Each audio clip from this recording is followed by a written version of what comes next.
काय झालं का काय काय झालं का आता मला का कळलं का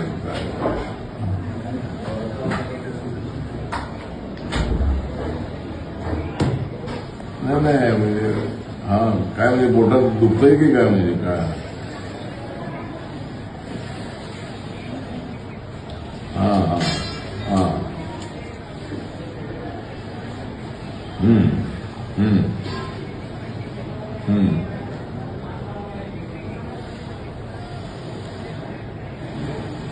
हम्म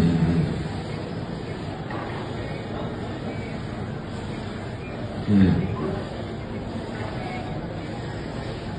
अच्छा हा ठीक आहे आता तू घरी आहे ना घरी आहेस का मी तिकडे थोडं पत्ता जो आहे तो एवढा मी आलो होतो पण तरी पत्ता या नंबरवर पाठव आणि मी संध्याकाळी आपल्या 6-7 वाजता येतो मी 6 वाजता